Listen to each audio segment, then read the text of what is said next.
Hey there guys, how's it going?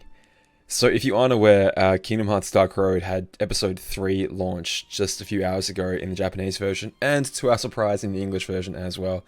And with that came the reveal of Baldr. Finally we get to see the character that we've heard a little bit about so far through episode 1, but yeah, finally we get to see a bit of his face, and he has a really interesting design. He kind of has some interesting cutscene, well, an interesting cutscene that we can talk about soon, but I really do want to talk about some of the little references perhaps, or some of the similarities between him and other Square Enix characters that could be interesting in the future. So I guess really quickly, we'll talk about his physical design. He does appear, I'll just blow him up real quickly right here. Obviously he has two grey coloured eyes, this white, long, matted sort of hair that's, obviously goes quite down past his neck.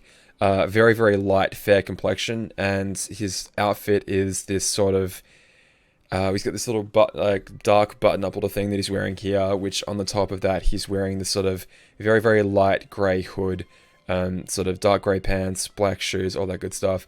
And whereas all the other kids have a very defined X on their character, he seems to have one made up almost of like these two. They're not quite belts, but they're almost like ribbony things that stretch around his body there. But I really like the design of the character; it looks pretty cool. But just some similarities right off the bat. It's a grey hood, not really a white hood, but it is worth noting, I guess, in terms of looking like Strelitzia as she appeared in the latest incarnation that we saw her in Union Cross, in Malusha's dream, actually, where she sort of like visited slash haunted his dreams a little bit. Though Strelitzia's is all like one white colour through and throughout, whereas Baldur's is definitely more of a grey with this like white trimming, as well as the black armband on presumably each arm, although this sprite sort of keeps turning around, it isn't necessarily on each arm. But I guess we'll have a look at the cutscene really quickly here. So basically Baldr rocks up, Ericus rocks up to talk to Baldr, who is sort of looking out at the ocean, kind of worried.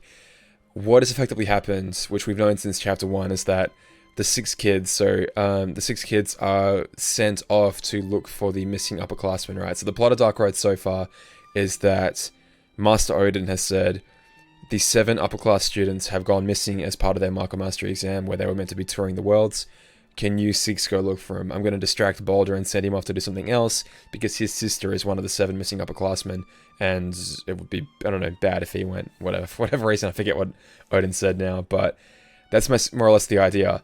So this cutscene here presupposes that before they took off, Odin had a bad feeling about had sort of a premonition, if you will, about the Marco Mastery exam, and thought that something was amiss, that he might never ever see his sister again, and he's basically concerned for her safety. And Ericus tries to come along and say, you know what, it's going to be fine, don't worry about it. Just as a side note, I am concerned about the Marco Mastery exam and thinking that, well, perhaps Lucia was involved. If, I guess, like Xehanort interfering with Terra and Aqua's Terra and Aqua's Marco Mastery exam, perhaps there's been an interference in the Marco Mastery exam for these kids as well, and they've been sent on a far more dangerous task than they were supposed to. We're going to cover all this in episode 1, 2, and 3 as part of my Dark Road Explained video, which I'll get to eventually, but we're talking about just Baldr for now. Yeah, so he's concerned about his sister's safety, and I thought that was very, very interesting because, as someone in chat pointed out, and I couldn't quite place it when I was playing through it, but now as soon as I said it, it was like, oh my god, that's exactly who it is. He looks strikingly similar to Ravus from Final Fantasy 15. I guess for those who haven't played 15, and I'm sorry for those who know the lore really, really, really, really, really well, but as a super quick rundown of 15, there are basically, at the time 15 is taking place, more or less like three big nations of great importance that we sort of follow throughout the story. There's the capital of Insomnia, where Prince Noctis, I suppose, is from, and his father Regis. There's this kingdom of Niflheim, and the kingdom of Tenebrae. So Tenebrae has a prince and a princess from the royal family, the prince being Ravus Nox Fleuret, and the princess being Luna Freya. Luna Freya will end up being betrothed to Noct, so they're going to have a wedding at some point during the events of 15. But basically there's this attack from Niflheim that ends up killing the mother, if not the father as well, I forget, but at least the mother of Ravus and Luna Freya, and Ravus basically blames Noct's father for that and seeks revenge, blah, blah, blah, blah, blah. Anyway, It's interesting because Ravus cares very much about his sister and is very concerned about her mission, just like just like Baldr is concerned about his sister's mission. Obviously, the design is strikingly similar. You know, you have the white clothes, the pale complexion, the white matted hair, which is very, very, very similar.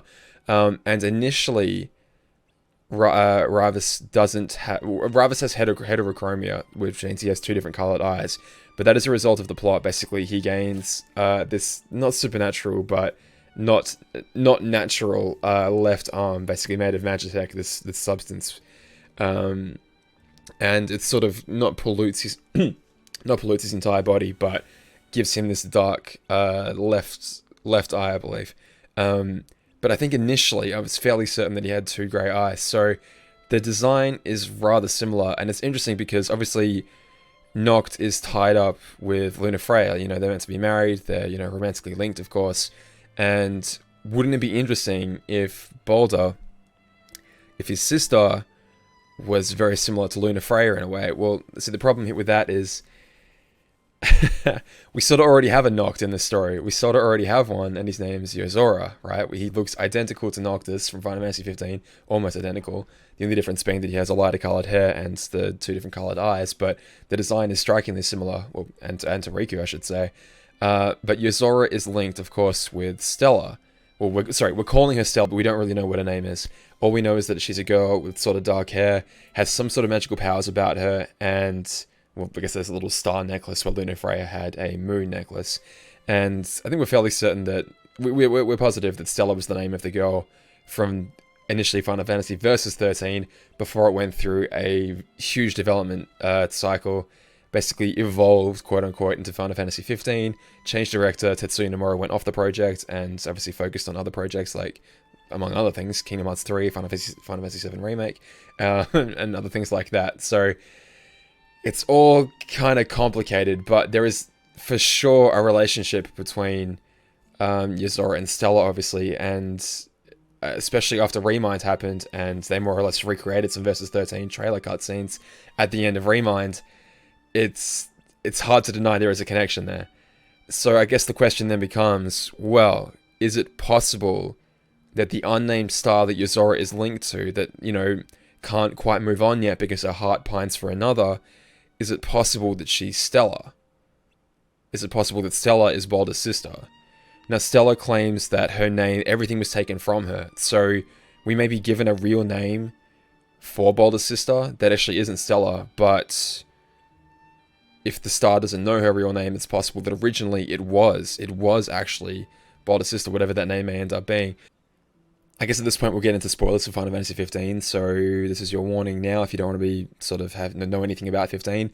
But Ravus actually does end up dying as a result of the sort of plot of 15, where initially he's very, very antagonistic towards Noct throughout the entire adventure, but once certain things happen, and I won't spoil everything, but once certain things happen, he decides, okay, screw that, I'm going to accept Noct as my true king, and I'm going to turn on the Niflheim guys that have sort of put me in command of their armies.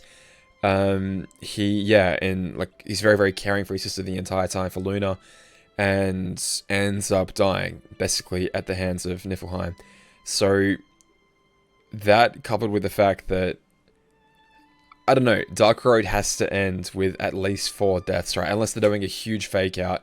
We already know that between now and the time skip, there has to be some sort of disaster that claims, again, unless they're doing a huge fake out on us, that claims at least 4 lives of the people that we're getting to know so far. So we know that there are 4 lower classmen already, now 5 that we know, plus 7 upperclassmen, plus potentially Odin, and a whole number of other people, maybe that we might meet, that could be those 4 graves.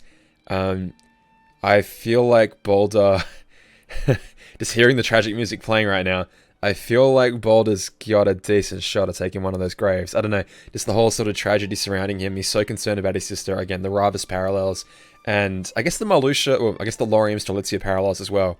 He is the younger sibling in this case, where obviously Laurium is the older one. Actually, no, we don't know that. Just because she's in the upper class, I guess, doesn't necessarily mean that she's older, but that's sort of the implication that I get.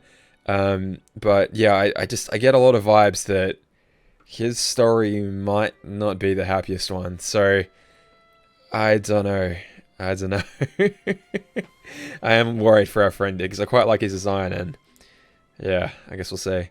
But that's what that disaster is. I guess we don't really know, but I would be pretty confident that it involves a lot of darkness somehow, and maybe our poor character's being overwhelmed by it, or Xenon has to make a choice and ends up choosing to wield darkness rather than let it go.